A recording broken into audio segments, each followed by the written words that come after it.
সারা দেশে হামের প্রকোপ কমছে না। এ বিষয়ে আরো তথ্য জানাতে নোয়াখালী থেকে যুক্ত হচ্ছেন সহকর্মী মোতাসিম বিল্লাহ সবুজ।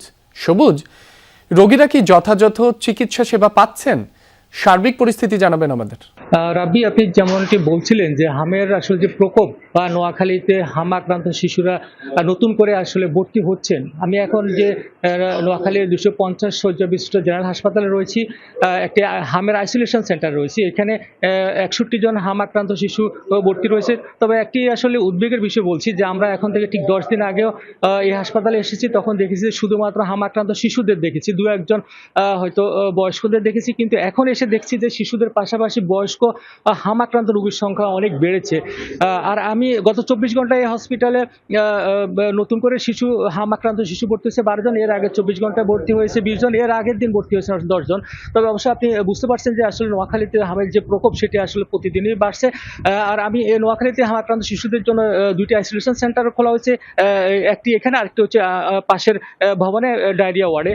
তবে আসলে এই দুইটি ওয়ার্ডে মোট 40টি বেড রয়েছে। তবে আমি যেটি বলছিলাম যে আসলে 61 জন হাম আক্রান্ত রোগী ভর্তি রয়েছে। তবে বাকিরা যে ফ্লোরে মেঝেতে বা নানাভাবে চিকিৎসা নিচ্ছে। তবে বুঝতে পারছেন যে সেক্ষেত্রে চিকিৎসা সেবা যেটি দেয়া এবং নেয়া দুটি আসলে সমস্যা হচ্ছে। এছাড়া আমি বলে রাখি যে এই যে আইসোলেশন সেন্টার, এটি একটি নতুন ভবনের, এখানে কোনো অক্সিজেনের ব্যবস্থা নেই। যারা গুরুতর অসুস্থ হচ্ছেন বা অক্সিজেন প্রয়োজন হচ্ছে তাদেরকে পাশের ডায়রিয়া ওয়ার্ডে পাঠানো হচ্ছে, যেখানে অক্সিজেন ব্যবস্থা রয়েছে। আরেকটি জিনিস আপনাকে আমি বলে রাখি যে আসলে যারা বেশি হাম আক্রান্ত হয়ে অসুস্থ তাদের জন্য আইসিইউর প্রয়োজন হয়। নোয়াখালীতে আসলে পেডিয়াট্রিক কোনো আইসিইউ নেই। এখানে চিকিৎসকরা যেটি বলছেন যে যেসব শিশুদের প্রতিদিন 8 থেকে 10 লিটার অক্সিজেনের দিয়ে টিকিয়ে রাখা যাচ্ছে না, তাদের আসলে পেডিয়াট্রিক আইসিইউ প্রয়োজন। সেক্ষেত্রে আসলে তাদেরকে নোয়াখালীর বাইরে, অর্থাৎ ঢাকা এবং অন্যান্য জায়গায় পাঠাতে হচ্ছে। আর এছাড়া যে আসলে যে আইসোলেশন সেন্টার নতুন করে প্রায়, আমি যেটি বলছিলাম যে প্রায় 61 জন নতুন করে শিশু ভর্তি হয়েছে। এছাড়া অন্যান্য শিশু তো রয়েছে, কিন্তু জনবল আসলে বাড়েনি, বা চিকিৎসক বা সিস্টার বা নার্স যে সেবিকা সেটি আসলে বাড়েনি। তো সেক্ষেত্রে আসলে চিকিৎসক এবং সিস্টার যেটি বলছেন যে বা যারা সেবা গ্রহীতা তারা আসলে বলছেন যে তাদের আসলে চিকিৎসা নিতে হিমশিম খেতে হচ্ছে। তবে আসলে এত সব সমস্যার মাঝেও সুখবর বা স্বস্তির খবর হচ্ছে যে আজ থেকে সিভিল সার্জন অফিস যেটি বলছে যে এখানে এই আইসোলেশন ওয়ার্ডে নতুন করে 2 জন চিকিৎসক এবং 2 জন সিস্টারের নিয়োগ দেওয়া হচ্ছে।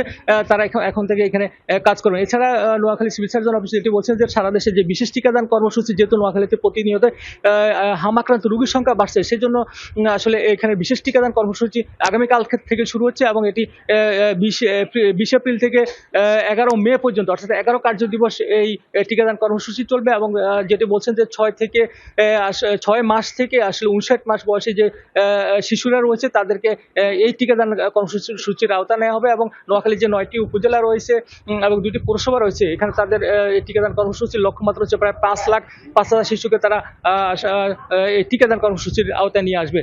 তবে সব মিলে আসলে আমরা যেটি দেখেছি যে আসলে হাম আক্রান্ত যে অনেকে, আপনি জানেন যে সাধারণত 6 মাস এবং 15 মাস বয়সী শিশুদেরকে হামের টিকা দেওয়া হয়, কিন্তু আমরা দেখেছি যে 6 মাস আগে 6 মাসের পূর্ণ হয় না, এর আগে যে শিশুরা হয়েছে, অর্থাৎ 2-3 মাস 4 মাস, তারা যেমন আক্রান্ত হচ্ছে বা একটি টিকা দিয়েছে যারা, তারাও আক্রান্ত হচ্ছে। এছাড়া বা যে 15 বছর বা 20 বছর বা আরো বেশি বয়স যারা, তারাও আসলে আক্রান্ত হচ্ছে। তো সব মিলে আসলে এই হাসপাতালে যে চিকিৎসকরা যেটা বলছেন যে আসলে আরো জনবল প্রয়োজন, বা যে পেডিয়াট্রিক আইসিইউ সেটি না থাকার কারণে বা পর্যাপ্ত অক্সিজেন সরবরাহ না থাকার কারণে আসলে নানাভাবে এখানকার যে হাম আক্রান্ত শিশু রয়েছে তারা আসলে সমস্যার সম্মুখীন হচ্ছেন চিকিৎসা দেয়া এবং নেওয়ার উভয় ক্ষেত্রে।